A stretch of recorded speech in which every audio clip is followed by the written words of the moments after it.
I've said it, but my dear friend Todd Schneider, who's a singer-songwriter, passed away at the end of last year in a very tragic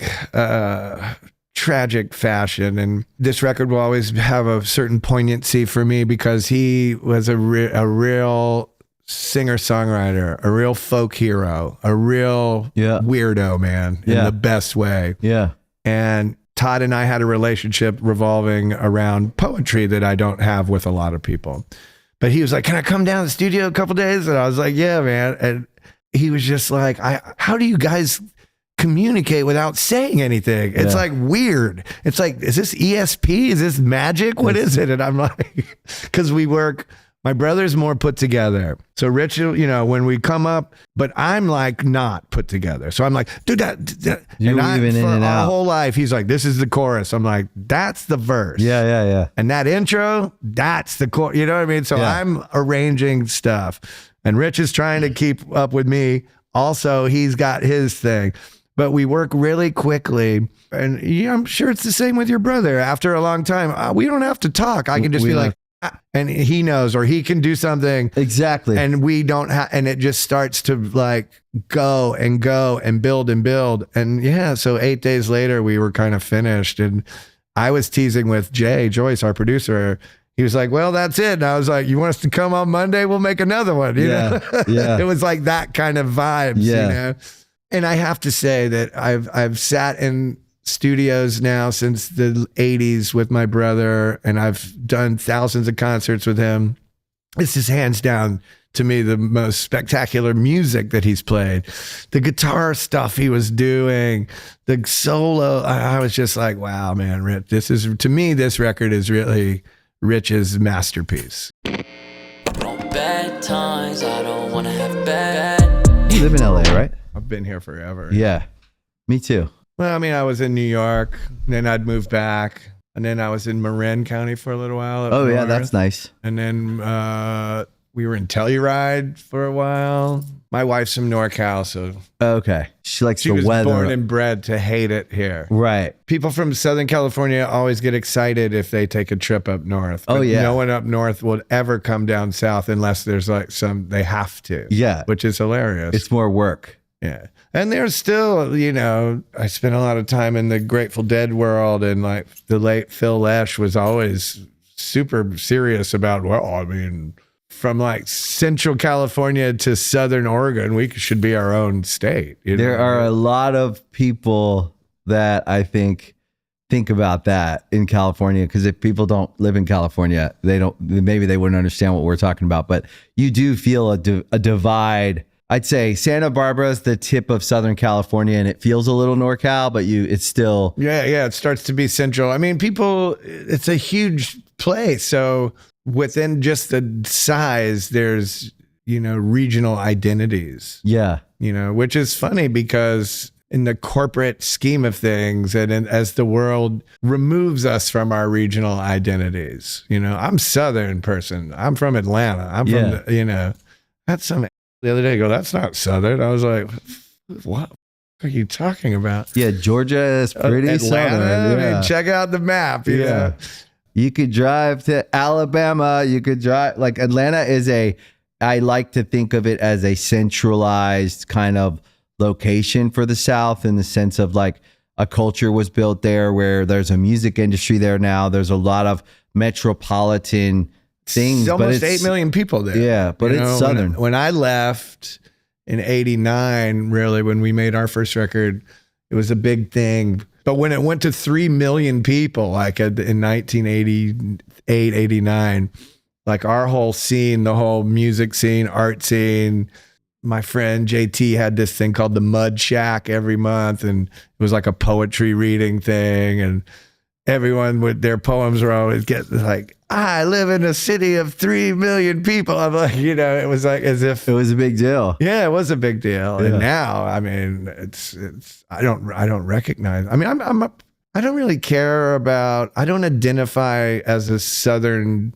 person in the way that I know other people do. And the South is. It's funny, I was just reading this book. It's a history of the United States as told by the original regions. Oh, that's cool. It's really good book. I love that kind of stuff.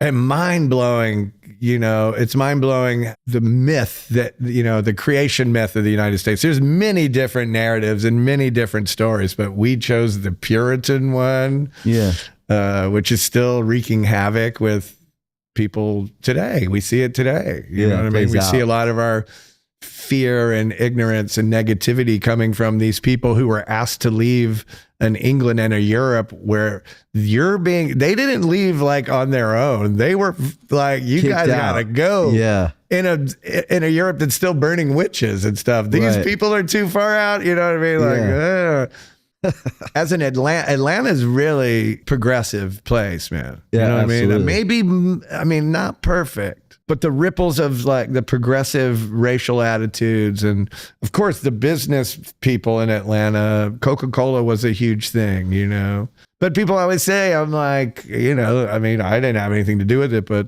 the place was burned to the ground, Yeah. You have two ways to go with that as the leaders or whatever.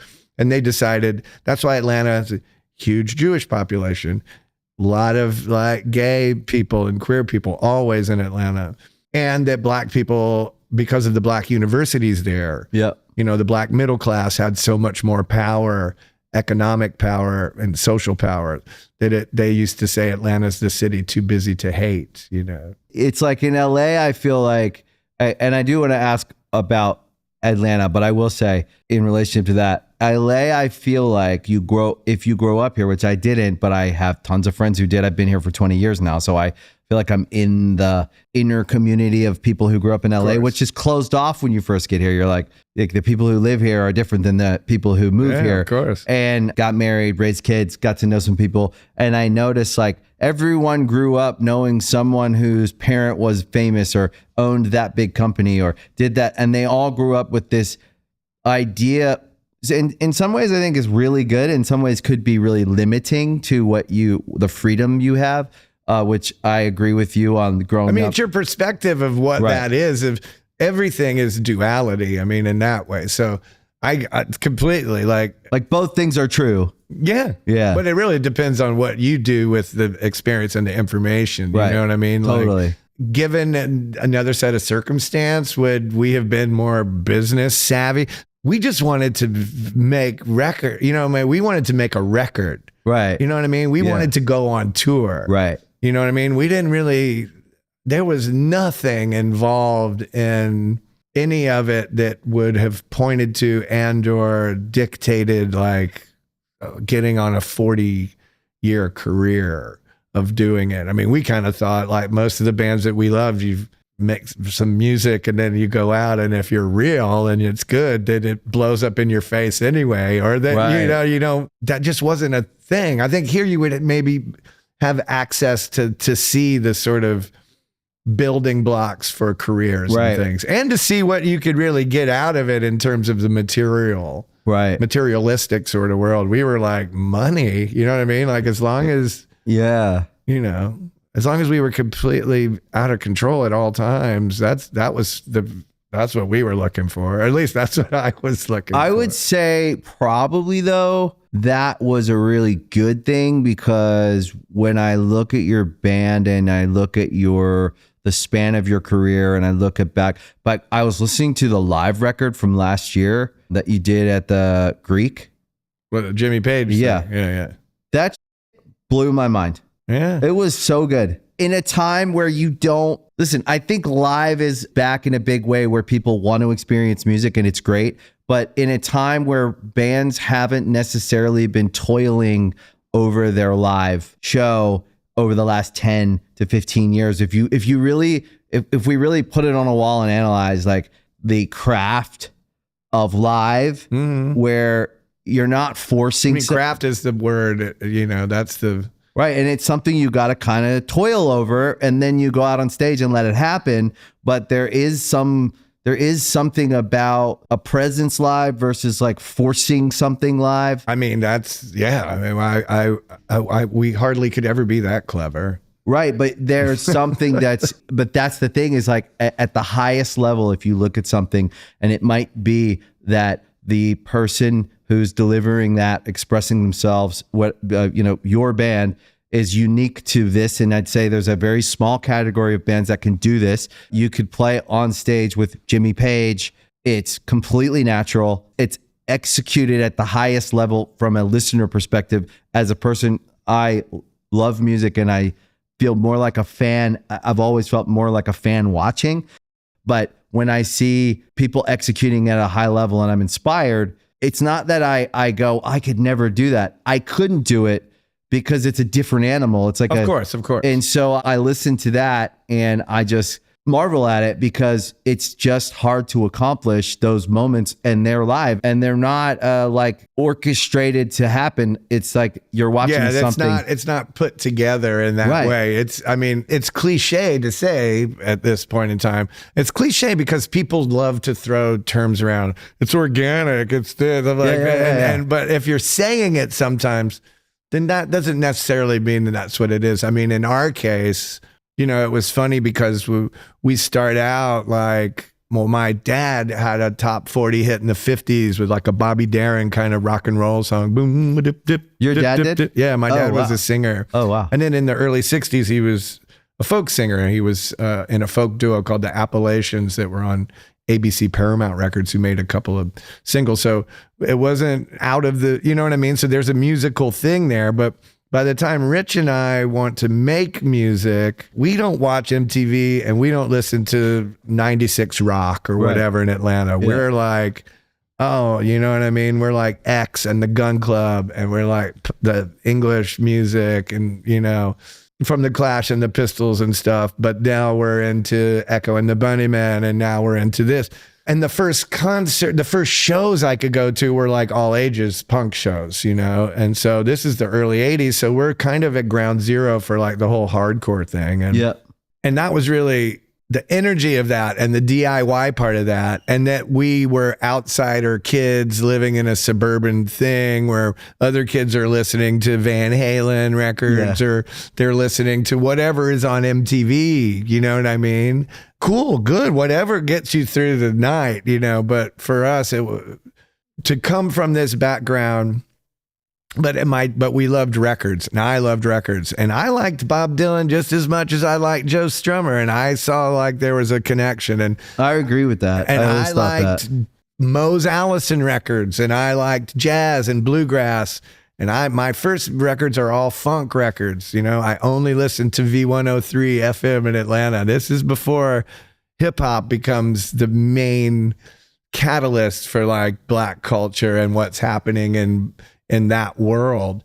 My first concert is Kool and the Gang and Slave at the Omni. And I went to see Slave because I was a huge fan of Steve Arrington singing, and I loved all those records and stuff. But by the time we start playing, it's like, we're not playing that music, man. I'm obsessed with Prince and The Time and like all this stuff. I'm like, man, we're not doing that. You know what I mean? Yeah. Like, we're not doing that. That is on another level of something, right? But by the time like we get to like around, the punk stuff and the Cramps were really huge for us. We could play Goo Goo Muck in the garage like after a couple of days, but we could play the Byrds or Buffaloes. We liked all this kind of stuff. But when we allowed ourselves to start letting the roots music in, the stuff that really is deeply embedded in us, which is also part of my dad having those records. It makes total sense to me when you tell me about your dad. I didn't know that. Now I can almost quickly identify what you were absorbing at a young age before you even knew you were listening to it through probably him and what he was around. They had a lot of records. Records are. I've been collecting records since I was 12 years old. Vinyl records. Yeah. It's an ugly habit. Are you looking for like first editions and things like that? But I'm more just about having what I have to have more so than getting wrapped up about that. But yeah, I mean, as the years have gone by, which is funny because when I met my wife before we were married, she was the hippest chick I ever met. She had the best record collection I've ever seen, thousands of records, Wow. But I think it was about my mom too, you know what I mean? So it was like, oh, both my mom and dad had the same Jimmy Reed records, because like kids in the 50s, and they would write their names on the records when you go to a party or something. You'd bring your records over and you wanted to know which ones were yours. Yeah. I think the point of what I'm saying is that we had, like, my mom and dad probably had 300 records. Okay. So I read something not too long ago that the average American family at that era maybe had 5 to 10 records, Right. and you would have them on that little like metal stand by your stereo, and you would put them on. So that alone, my parents had so many records for me as a little weirdo dyslexic kid who wasn't really relating on a lot of levels with other things. That music, it didn't, and until to this day, I don't care if I'm listening to, you know, Julian Bream playing Elizabethan lute music. It sounds new to me.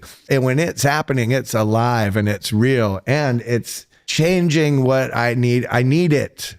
You know what I mean? Yeah. I need it just like I know what I want to eat, or if I need something that's going to feel a certain way, or if I want drugs or alcohol or whatever it is at those moments that you need. It's never about escapism. It was always more about making something more alive and more vibrant. And so to have you know, and all of this is in regards to, you know, the first time we hang out with Jimmy Page, we're playing the Royal Albert Hall.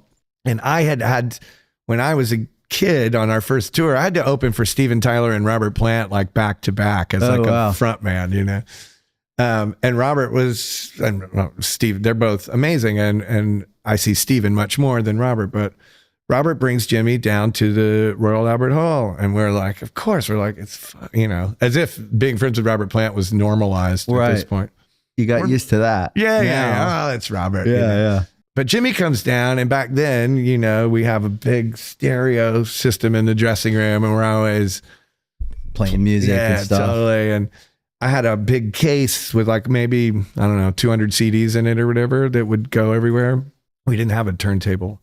And so the case is open, and Jimmy's like, can I look at the CDs? I'm like, yeah.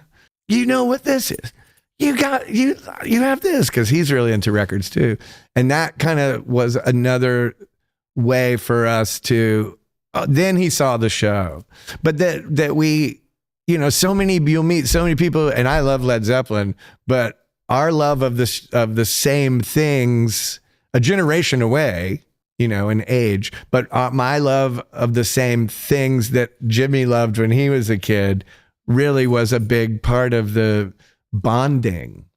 You know what I mean? And so that, you know what I mean? Like, you could get a lot of dudes who want to play Led Zeppelin, but they probably don't listen to the music that made Led Zeppelin in the same way. It's like a language you speak that is hard to learn, and it's not something you can explicitly learn either. It's a weird, you got to feel it, understanding. And within the feeling, I think being able to, you're right, though. You have to learn, the language is an important part of, I mean, music is language. Yeah. And, you know, people also throw the word authentic around a lot. Authentic is a word, yeah. Yeah, they love to use that word.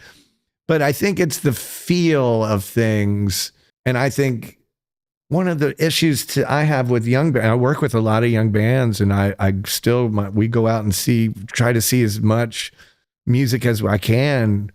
It seems like you know what I mean? It's like, ultimately, my brother didn't we never had a lesson. I didn't go to a vocal lesson. He didn't go to a guitar lesson. He didn't learn from YouTube. He sat down and started playing guitars, and why does Nick Drake sound like this?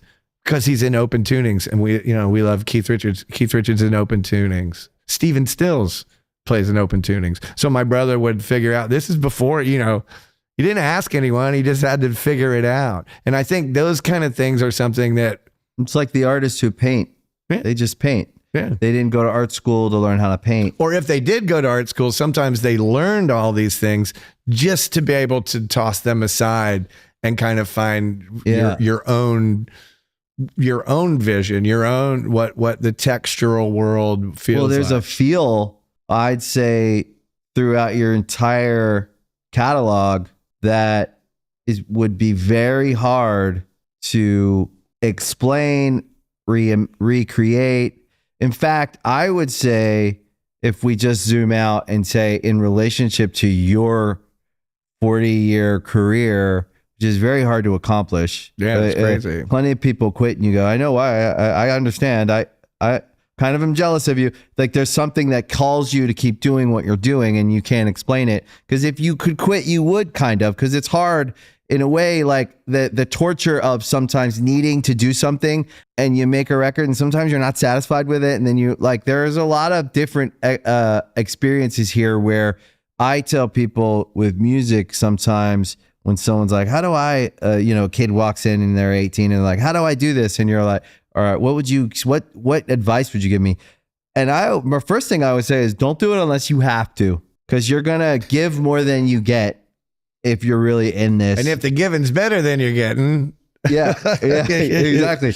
So, but I would say that if we zoom out and we look at your legacy, your career, I'd say that very few bands could, have a 40-year career, but then also hold a space in music that feels like there's not a lot of bands that can deliver the live rock and roll that feels like, to me, carrying a torch of a certain kind of music that's not, you see bands do it and you kind of go like, it feels like we were never chasing whatever. Right, but you were it. Yeah. And that you could feel that. Like, and then you're from Atlanta. So you kind of like, for me, I'm like, I can hear the country. I can hear the old rhythm and blues. I can hear the soul. I can hear there's like gospel. I can hear all that stuff all in there, the funk. And so then when you tell me you were listening to records, now I'm like, oh, now I always love these conversations because I get a little insight into like the music I've heard. And then it makes my imagination run away and I enjoy it even more. Right. Because I almost could be there the moment you were in the bedroom or the garage and you played that guitar lick or I mean, it's weird because it's a funny thing to also to have diverse interest in music. You know what I mean? Like I'm never, to me, maybe, like my real loves are like Thelonious Monk is one of my great pleasures in life. Something that always makes me feel something and my imagination, my soul, but I'm never we're never gonna, is it in there somewhere? I don't know about that. But when I think about, it's funny, we grew up, like REM was really important, especially the very first few REM records. REM. Chronic Town, yeah. Murmur, Reckoning, especially those, because we were there, ground zero. You were there for in Atlanta. That's so cool. And we were like, I mean, dude, are you kidding? Like Pete Buck, I still see him and I get like, I go back to like, I'm cool with Jimmy Page. Pete Buck, I'm like, oh, you know what I mean? Yeah. It was also, the other thing I think that was cool about being from Atlanta is the dreaming. We had so much dreaming and I'm dyslexic, crazy person. Me too. I don't really deal. And it's hard, you know what I mean? It wasn't hard for teachers to say he's stupid. I was lazy. Like, whatever. You're lazy. Yeah, you can't do it. I knew that what I knew, and my mother, she was good. She was like, well, I don't know what this is, but we're going to figure it out. So being in the deep South in the early 70s and being like me, they were like, what is Your wrong? parents were very supportive? They were supportive, not about music, but they were supportive of like me not thinking that he's like the dumbest kid in the class. What would they have rather you done besides music? Anything. Okay. I think that's because they had that life and they didn't want it for you. Part of it, which is hard actually. Yeah, it was hard to deal with. My dad was a big guy, and I think he was definitely resentful and angry that things didn't happen for him. But Big Stan hasn't been with us for a while, but he wasn't a weird. I mean, my dad, looking back, is probably weirder or whatever than we thought, but he was a rugby player and he blah, blah, blah. He was a tough guy. He was aggressive and intimidating and big. Well, likely grew up in a time where you had to be especially in the South. Yeah. And I think that but my dad he didn't have the creative spirit that drove Rich and I into this, which was the writing. You know what I mean? So he wasn't a reader. He didn't like strange. You know what I mean? And ever since I can remember, I was always like, okay, that's cool, but what's weird? You know, I like. Let's get weirder. Yeah, I want to. Yeah. I like weird. Yeah. Even before I did psychedelics, I knew, and I was obsessed with them. You know, like reading and. Right, what you were is it gonna interested in psychedelics? Yeah. Or when did you do them for the first time? I did on the them. road or It must something? have been 86, maybe. So before the band. yeah, yeah. Oh wow. Which was amazing as well because I was with. Was it like acid? Like I took shrooms for the first time. Okay. With all my friends who were in bands. now shrooms are so normal. Well, it's normal for people to take a little bit. Yeah, like a you know. microdose. I'm going to take a little bit. You know what I call it? I call it the coward's dose. Oh, coward's You know what I mean? dose. Like, Yeah, but I don't feel wanna good. see that, dude. The world is, ooh. Yeah. I'm going to take a little microdose. I'm like, man, oh Okay. my God. So you don't By the take way, a in the little bit. 60s, during the acid revolution, they used to say a mind blown is a mind shown. You Wow, know, like, yeah. I wanted to blow my mind. Yeah. I wanted to walk around the pond. I wanted to be at the bottom. So you went all the way. The first time you took mushrooms, you went all the way. You tripped. I was, yes. But it was also lovely. And I always think back with such fond remembrance because my friends were so rad, man. My friends who had already Done it. and my friends were, So they were like my friends were bad.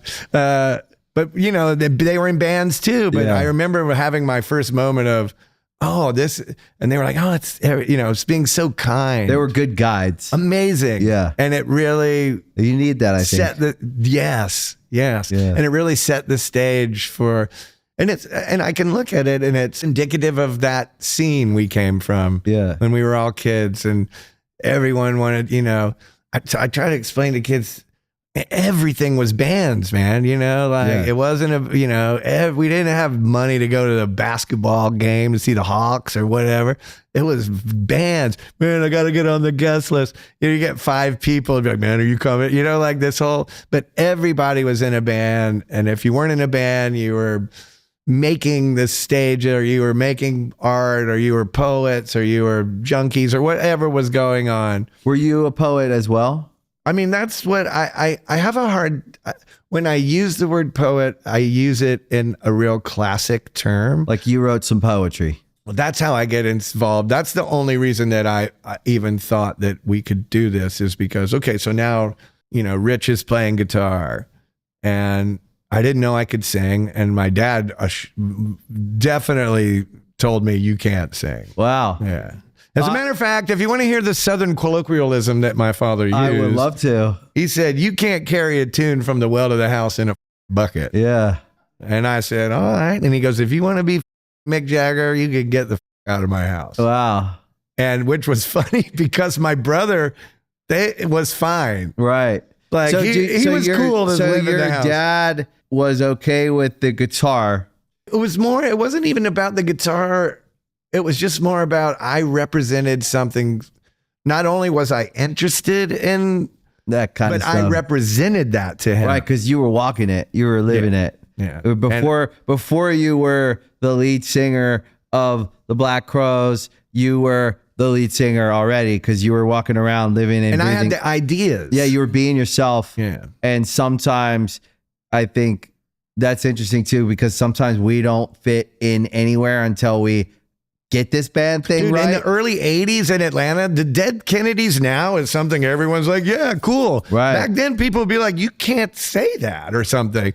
The best hardcore band in Atlanta is Neon Christ. I had a little Volkswagen Rabbit and I had 2 bumper stickers, Neon Christ and the Monkees. Yeah.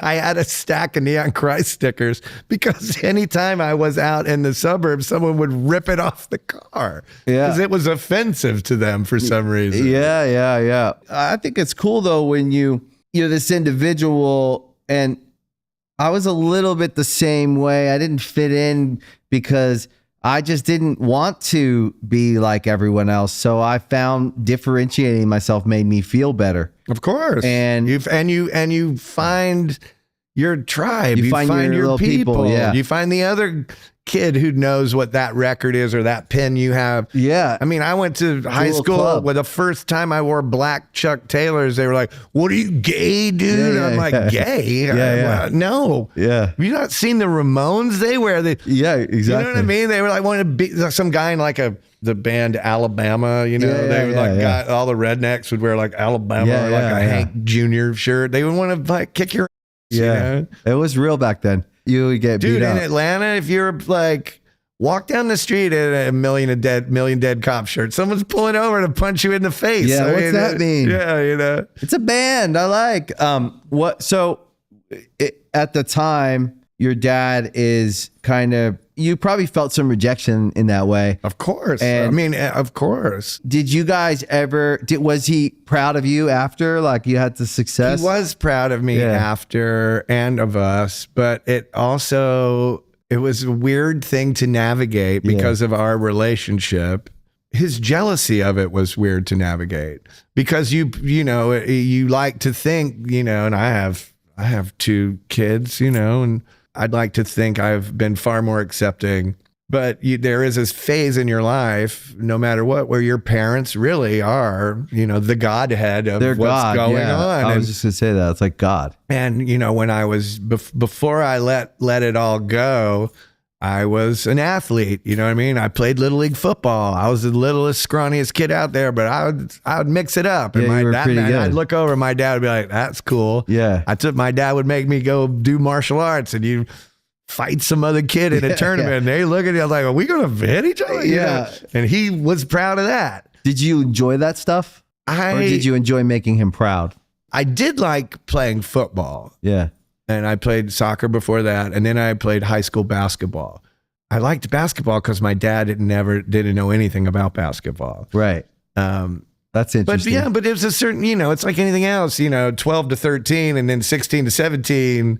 Yeah. And then by then you know, the reading, you know what I mean? My mom and dad, luckily my mom sent me to a school when I was younger. I would go to regular school and then 3 days a week I went to, it's an unfortunate name, but he was called Dr. Skanks and it was the Skank School. It's still in Atlanta, but I went and it was, you know, looking back, it was other kids are doing I'm at go to school and go to another school, but they turned my thing around so I could read. Right.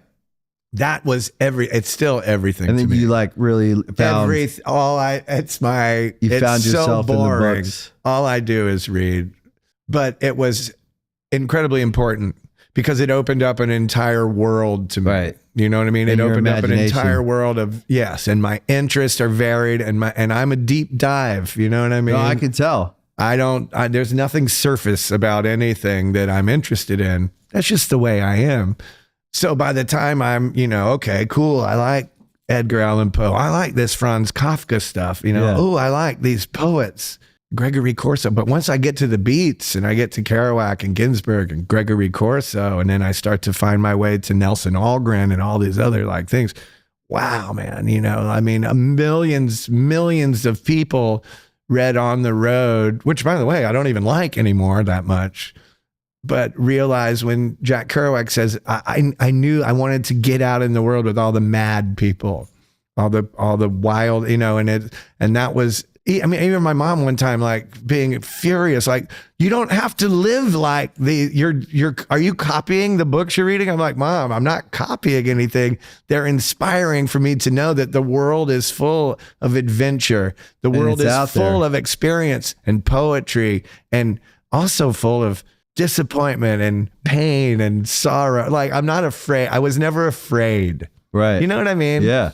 And yeah, you're afraid. I don't want my people to get sick, whatever. There's like human things. The pain and suffering of life. There's a healthy fear of what's to come. Like, but it can't limit your experience. Right. I agree. And I think whereas my parents probably, bless them, I had a great life. You know what I mean? They didn't beat me up. I had food. You know what I mean? Yeah. I mean, if my worst experience was that I always couldn't understand why they would have moved to the suburbs, we can work with that. You know? Yeah, I think that to look back at our parents and analyze or reflect what or how they did something and how we related to it at the time is important because I feel the same way about my parents, and they were a mess. If I'm being honest, if Of I look at course. it and I said, if we put that, But why would you? Why put it in any other thing if that's your experience out of pleasantries? Yeah. out of etiquette. I mean, that's another thing. Exactly. I don't feel that's very Southern, by the way. Yeah, well, I did for a very long time grow up having to tell the story Because you don't want to say that. You don't like because it's a bit of a class. You want to be classy. You want to stay buttoned up, and so if you hear me talk about it in public or to a stranger, I'll say the top line. Oh, my parents are great. I love them. They worked hard, and I say the good aspects of. I could try to pull out the good. And then if I'm talking to someone and relating to them, I'll tell you, my parents were a mess. They struggled to keep very broadly speaking, they struggled to keep their shit together.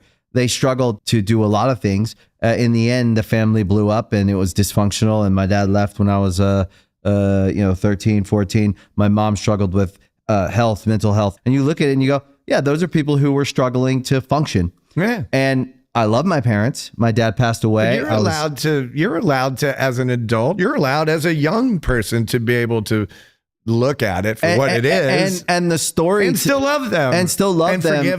Forgive them. And yet for me, that's not hard. So I'm not mad at or anything. But I had to go kind of work on it a little bit to learn and understand. But I think the story that I live with has to be the truth. Of course. So that I can function from a place of truth. Look, I always think it's funny. I told Camille, my wife, we were talking about when I went out for the first year in 8th grade, 7th grade or something. I go, I want to play football.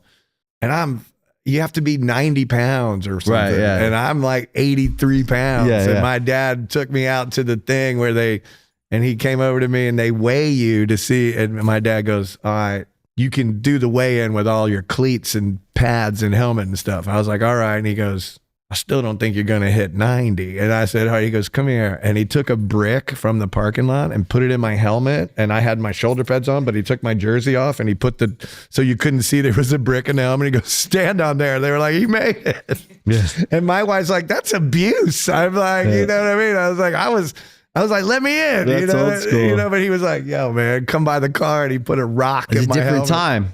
Yeah, totally. It was a different time, but to look back and understand your dad as just another guy. Well, we survived so much. It's funny to look back at like the first 10 years of the Black Crowes that's the wilderness, Right. So when we end up, by our 4th album, which is Time's Funny Now, people are like, wow, that record, people write about them now, like this record was misunderstood, but I'm like, yeah, thanks. Yeah. It always when works there's a like lot that. of money on the table, then that's when the people around you, your team, that's when they know better than you. I'm like, they're all man, stressed. you did it. Yeah. And then if you're like us, then you can get, that's when you start to worm your way into me and my brother. It was easy to with us because we're so different.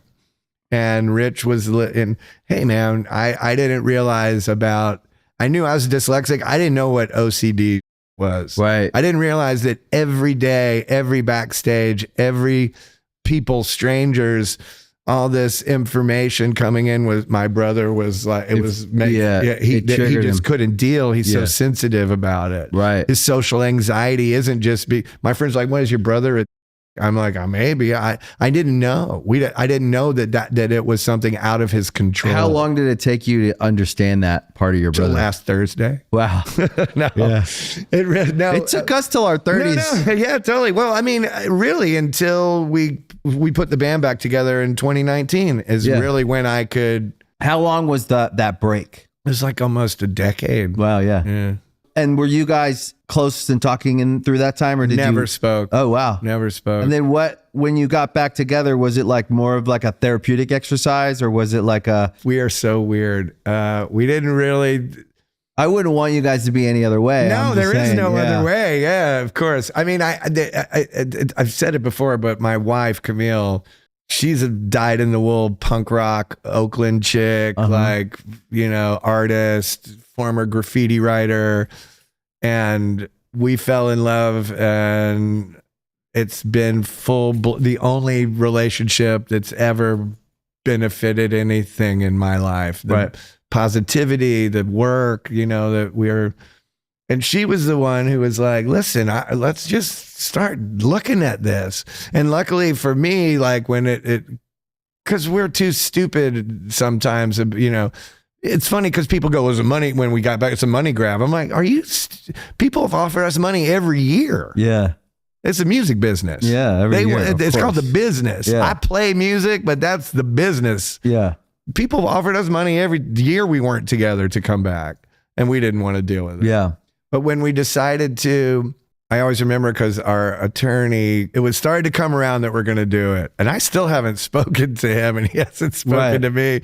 And I started to go off on one of my, and he goes, can I speak to Camille? And Camille was like, all right, well, let's look at this. And then it's like anything else though. I've moved away from the things that upset me. I'm not a person I'm a Sagittarian. I live in my own world, but I'm not going to hold a grudge. You know what I mean? Especially with someone, but I could put it into a better perspective. Like, you know what? My ego and my trips I'm on, man, the best I ever did and the that means the most to people is the songs that I write with my brother. Yeah. And it's a hard thing to balance ego when we've had the things, the success, when we became what we thought we could be. Then we're playing a game with and then there's expression, which you guys were just kids expressing yourselves. I mean, Rich was 18 when we made our first record. And you dreamed together and you were expressing that to the world and you were right. You were like, I think we could do that. And then you could. And then it was really good. And it was extremely, what I always give you guys credit for is the songs and the sounds and everything it's so hard to get that right. If you get it wrong, you get it really wrong. I mean, George Jukulius, who signed us and produced our first 2 records, I mean, to this day, he says, you don't have to worry about anything. Your voice and Rich's right hand, and that's what. And you can hear that's what it is. The way your vocals and that guitar sing together is part of what I think is the magic of even just listening to your live shows, or when I hear you guys and I think wow, what a unique band that's continued to be unique and stood the test of time. That's what. And then what do you need to stand the test of time? So you need great songs and that connect with people, and then you need to capture people's imagination. There's something about brothers. Everyone loves a family story. True. Because we relate to it. There's people out there that wish they had a brother. There's people out there that their brother's their best friend. There's people out there that don't speak to their brother and they look at brothers and they go, wow, that's so interesting. Well, what do they say about Mick and Keith and Joe and Steven? Yeah. They're like brothers. Yeah, they're like brothers, not. But they're not. My brother and me had a different story. We moved out at a young age and we navigated the world together. We survived together. And when we got success together for a minute, it was full of conflict. It felt now it changed. Something in the dynamic. Yeah, had changed. maybe for a second. Maybe we're both scared of that. But we got on the other side of it, and we were very. One thing I was very lucky with my brother, because from a young age we just raised each other, right? Because both my parents, they couldn't really do it, so we were able to be vulnerable with each other all the time. So if I was scared, I could say, "Hey, I'm scared. I'm afraid. We're not gonna have any more success, or I'm afraid everyone hates me, or whatever it is."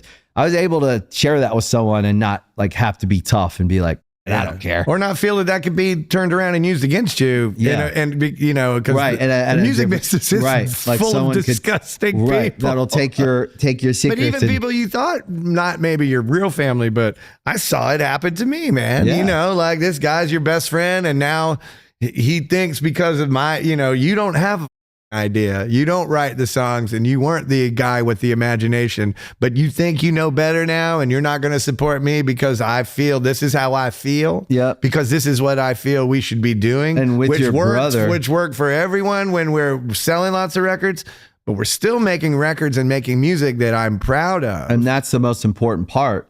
I think this doesn't benefit the craft. We started talking about the craft, but I love that you don't have to be fully immersed in that world to do it you don't. like you used to. And there's more, there is more public accountability if someone shared something that happened to them. I mean, the reality is the fame was weird. All of a sudden being a guy touring is hard. I've seen a lot of people not be able to stomach this life. Right. The pressure, the waking, I don't know. I people think that they've done some touring too, but when you spin it's weird. I hate it sometimes that I'm more comfortable in a hotel than I am in my own home. It's I look at Bob Dylan, like he's never stopped touring, and COVID was interesting to me because when it's happened, I was terrified for everyone. I was terrified for me, and like, what if I lost my wife? And what am I? We didn't know. But then I was like, oh my God, this, if I'm not touring, we're not making any money. And I wasn't in the Black Crowes. I was in my little hippie psychedelic group. But I was like, after a little while though, I was like, look, life is still going on. I'm not on the tour bus. I'm not at the backstage. I'm not. And it was nice. Yeah. You got a different version of life that maybe you hadn't been able to stop and get before, which I think is really nice. And it was really enlightening in terms of that. But the other thing I was going to say is, the other way to take advantage of people like us in our altruism is all I ever really wanted to focus on was the work, the songs, the shows.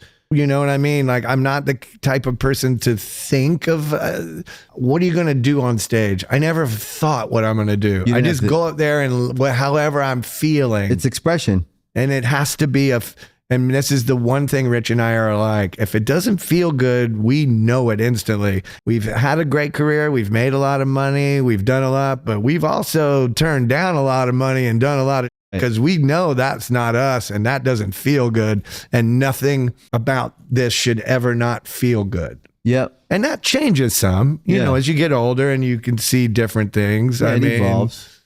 And you can, have a different relationship with it. There's a time for things evolve. And I think, but I always have gotten that impression that there's an artistic musical expressionism that's happening that I would say I've never gotten the impression that your band was doing anything other than what you want to do. For better or for worse. For better or worse, which I think is part of the legacy, which I think you feel that more than you think it or you read it, you feel it. I would hope for younger people who, if they even, and that's another thing, young people don't have the hero, we had heroes, man. You know what I mean? I look to people to see how they navigated these waters, and are there any road signs left? Like, what, you know what I mean? Like my hero worship didn't limit me. My hero worship was something that I could put into a certain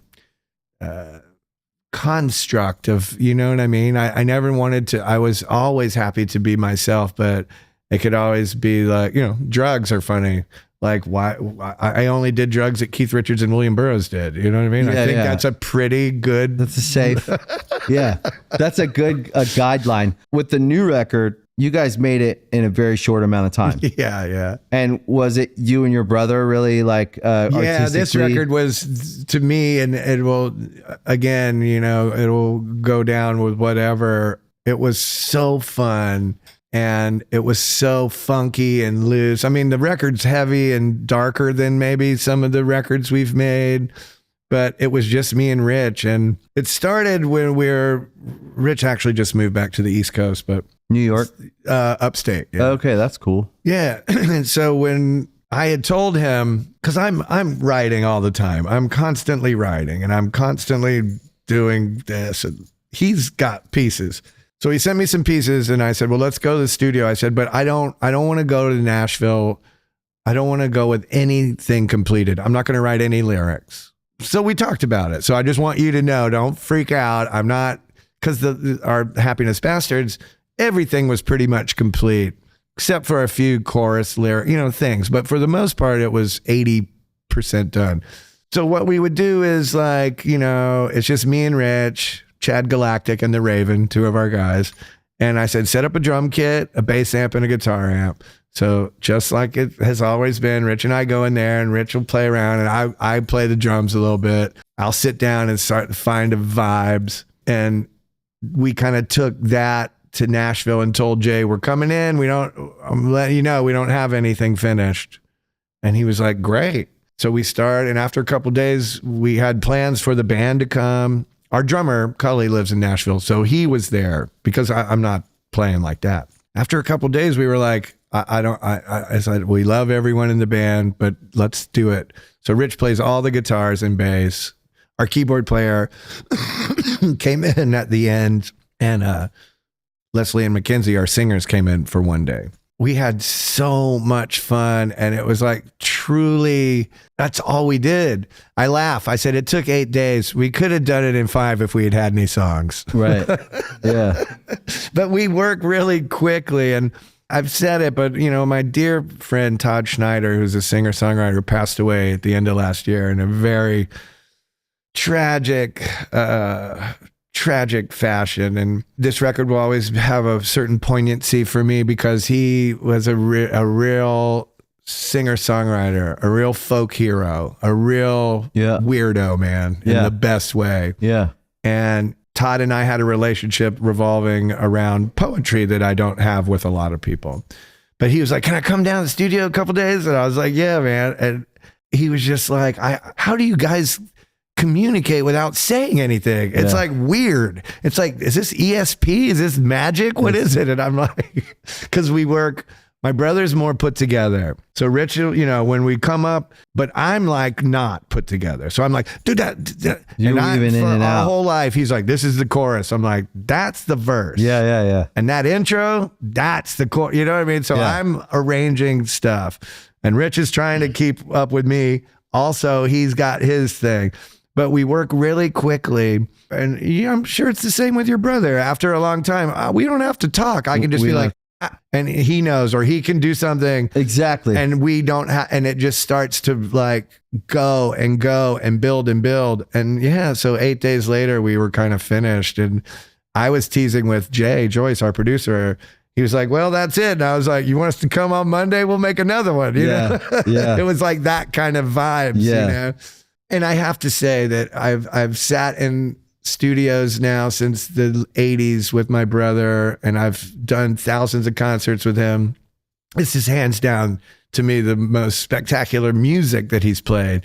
The guitar stuff he was doing, the solo, I was just like, wow, man, Rich, to me, this record is really Rich's masterpiece. It's kind of cool with music though, because playing an instrument, it gets seasoned, it gets aged, there's things you understand, subtle things over time where not to do something or to do something is a weird thing because there's less is more sometimes, and sometimes more space. Is more. It's all about space. And there is like only someone with the hours and the experience of on stage of but it's making also records. To keep it alive, like we were saying earlier. I was like, oh, this is so alive. It was making me happy that we're a band. You see bands sometimes after a long time and they're like trying so hard to be, again, it's impossible for us to be something that we're not. We would get the stink on us in 5 seconds. You know what I mean? Like, I think there's lots of things we can do, but we know what are we supposed to do? What's the relevancy we're trying to create other than a soulful connection as the writers and the musicians, and hopefully how that transpires to the people listening. Yeah. And if someone new wants to come along, cool. But, when you've done it for a long time, you have your core audience. And, and for us to really, I truly believe in the power of rock and roll. Yeah. I don't mean it's going to change the world. It's not going to keep, these people from committing crimes against our own citizens. It's not going to keep I know this because I talk to people all the time. People play our songs at funerals and at weddings. That's right. And then I know that because when I feel a certain way, there's just some things I have to hear. There's just whether I'm in the best mood on a Saturday night and we have people at the house and it's time to put on. Nothing else does the trick. Nothing. In any given moment, nothing else does the trick but that song, whatever that song is. I need it. Yeah. You know, and it could be any weird thing. And it's not necessarily, it's not nostalgic as well. Yeah. I'm not a person that's motivated by nostalgia. I'm not either. We are similar in that way. I do think that what makes me happy is thinking about you and your brother making that record. And I know how quickly you have to work to get something done in 8 days. It does have to be a natural. Yeah. It just comes out. We work like that too. We don't have to talk. And it can almost look like we're arguing, but we're not. We're trying to because I'm like, no, the thing, and then he's like, and then we get there, and it's our process, and no one else can get involved in that process, or it slows us down, and we hate it. Yeah. We need to go. Yeah. And I think I think great songwriting teams are that way, and I don't know if you and your brother are what the differences are, because like I said, my brother is way more subdued and mellow than I am. I think Benj is a structure guy. He likes to build. There might be a little OCD in there as well, which I think is it makes him feel safe to do the thing, and and then I'm weaving in and out, and it's a little wild. And it gets there though, because only I could do that with him. If anyone else did it, he would be like, nope. I don't think we could do it. I have to give Jay Joyce another credit. I don't think Rich and I could do it just by ourselves, because it was nice to have, we've made a record with Jay, and he makes so many different kinds of records, and he's a great guitar player, and he's just very musical, but he's kind of cool. He does it in a cool way to know, if I'm burning, he knows to let it burn. And if he sees that Rich has got something stewing in another way, okay, he's really adept at navigating our weird trip. He understands it. Yeah, which is really unique and special. I always give George DeCoulias so much credit, but George also had a sway on us that we don't have now, because George found us when we didn't. He was he made the Cult Electric. He worked with this, and he made records, and he knew he was Rick Rubin's right-hand guy, and he was in LA and New York. And so he was our lifeline to everything. Right. But we don't need that anymore. Right. So we need another sort of dynamic. And Jay is perfect foil to Rich and I's weird thing. That's pretty cool, man. I'm really happy to imagine you guys working together almost like at the beginning, and then now finding the joy of making these songs. And there's something that only writing a song can satisfy. It's the only time Rich and I, even in our warring years, when we would sit in a room and get out acoustic guitar or whatever, that's when we always were close. Now, taking that to the studio, then it would be a thing. Touring, that could cause issues, Right. But it is funny too, why were we on the same bus for all those years? Just because of people greedy. Right. You people just getting paid off of your gross. Yeah. People getting paid. Yeah. They'd rather get paid than have the band be in a good place. And be happy and healthy. We would have been a lot better if all the druggy crows and all the sober crows had been separated, because it's in your face. Every time the back lounge door opens and it's whoa, it's like all of Parliament Funkadelic are back there, and it's just when we're young, we think we answer to people, and we don't actually. Well, you're just you're just in it. Yeah. And I think there is a survival part. And let's face it, man, after the first record, I think before we left on tour, we were like, all right, well, we'll be back in Atlanta next year. And you don't think it's going to work out. Or whatever. Yeah. In another band.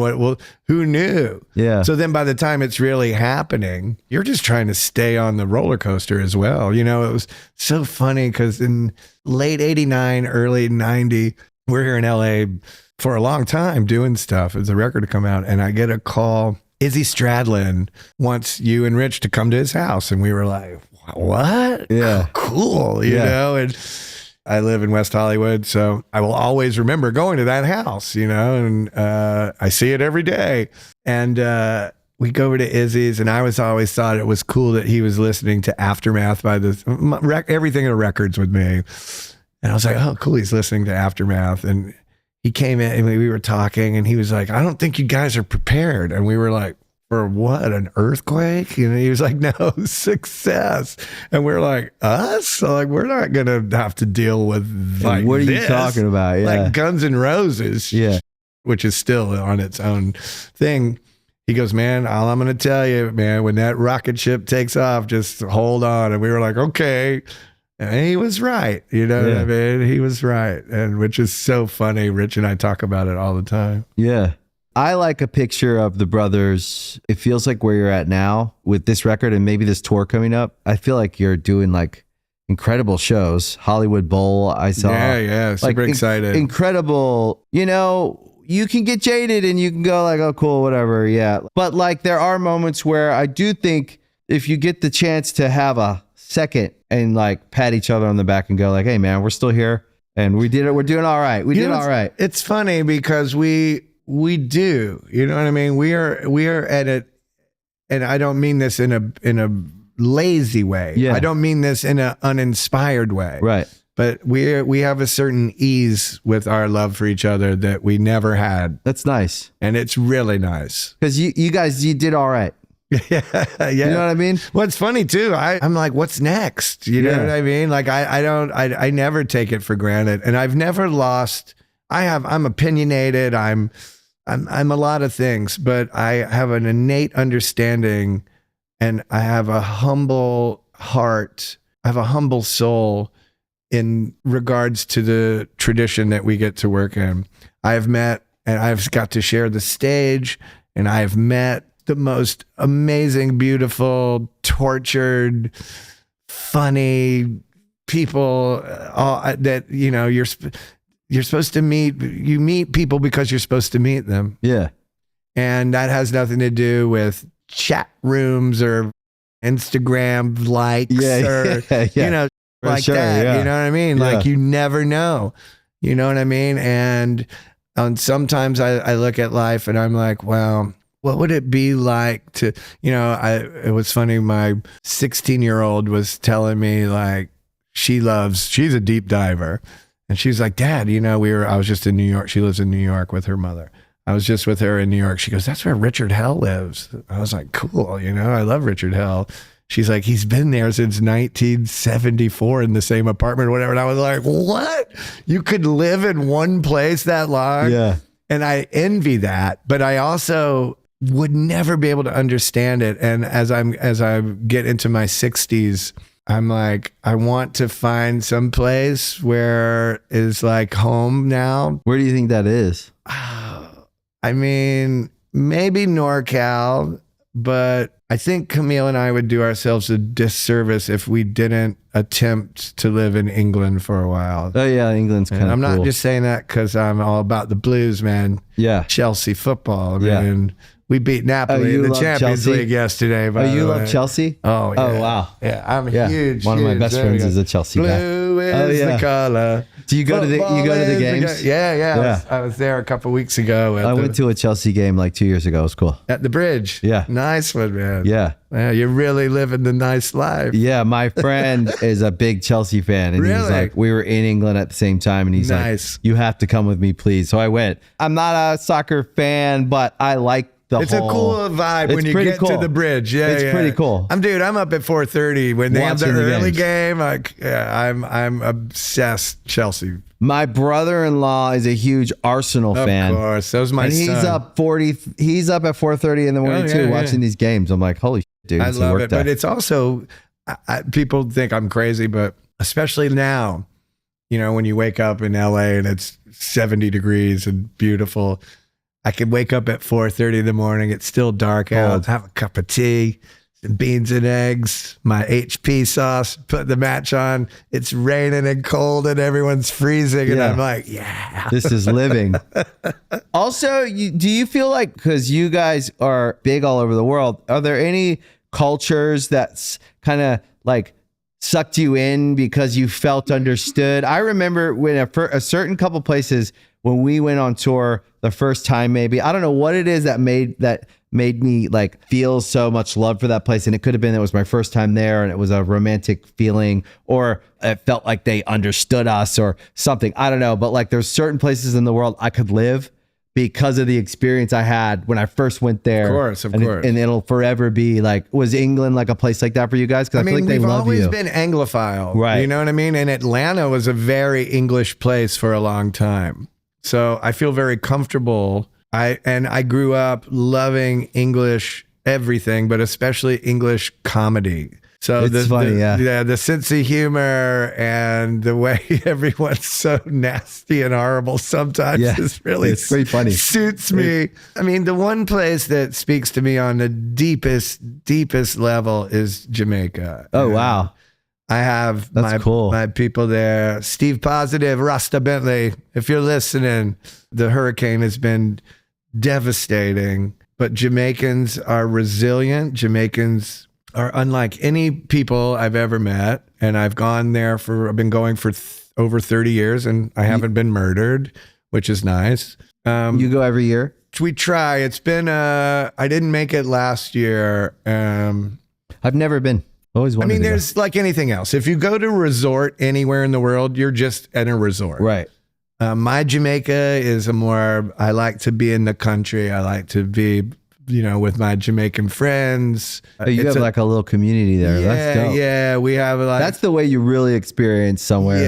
Yes. And I like the deep part of the culture, and I love Jamaicans are funny. Yeah. So they're funny too, and the food is fantastic, and I don't know, there's just something about it that It just is speaks so to you. soul.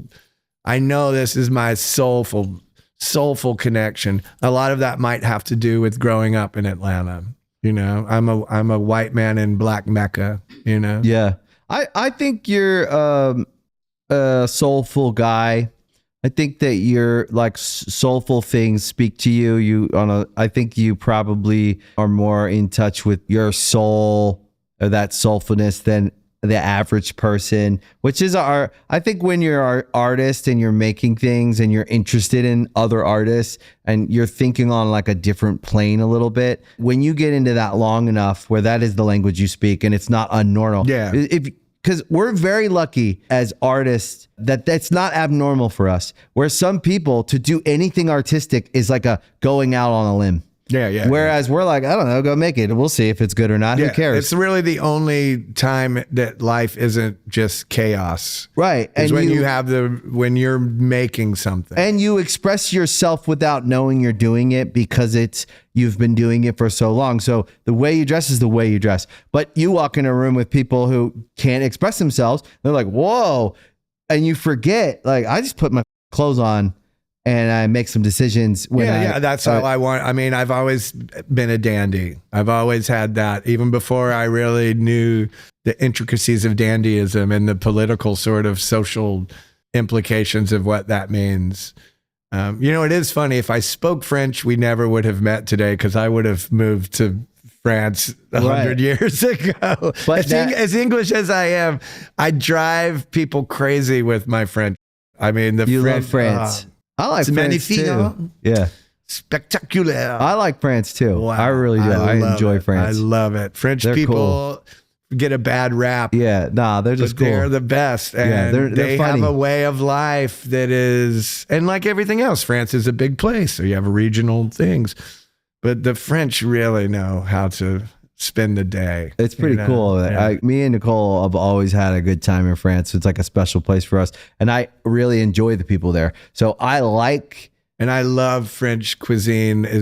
I spend time in Sicily, Italy. Food is a huge, huge obsession and part of my life. Authentic cuisine driven experience is, it's an obsession. And when I'm in France I'm in France, I'm just like, it drives everyone crazy.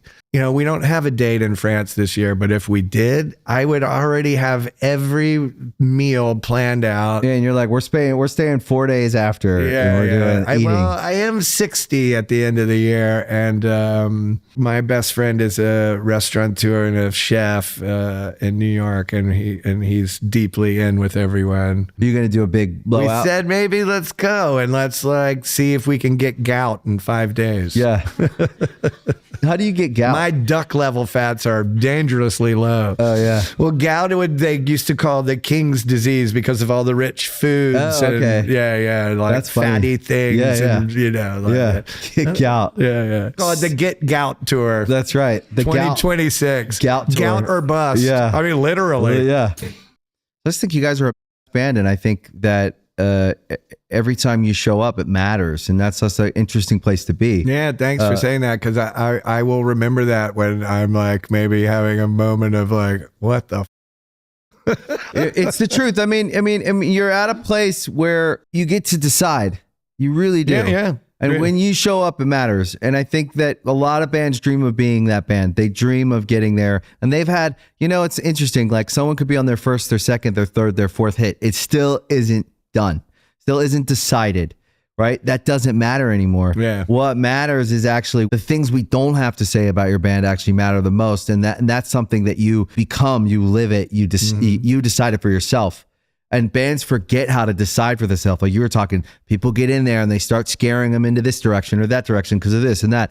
And you're like, the ones who decide for themselves, even if they lost themselves for a minute, because we all have, the ones who decide for themselves what they're going to do. And I've always said, with record companies and people, I'm like, that's great, but you have 50 bands and I have mine. this is the only one I get. And I'd rather take I'll take the hit. You know what I mean? I'll take responsibility. If I listen to you and it fails, Yeah. if it happens, you're going to take credit for what I did anyway. Of course, yeah. But if I listen to you and it falls on its on me. face, it's on me, not you. And you can off to the next project you have. That's right. You know what I mean? And this Yeah. is our life. I get one career. You get to attach to like 100 careers. Totally. Yeah, it's funny. Yeah, man. It's a real pleasure to speak to you. Thank you for having me, man. It's Thanks, been dude. fantastic. Chris, thanks, bro. Great to meet you. You too. Thank you for watching Artist Friendly. If you like this episode, please make sure you hit the like button, you follow the channel, and please share it with your friends. We appreciate the support. That is why this show exists, because you listen to it. Thank you guys, and we'll see you next time. I don't wanna have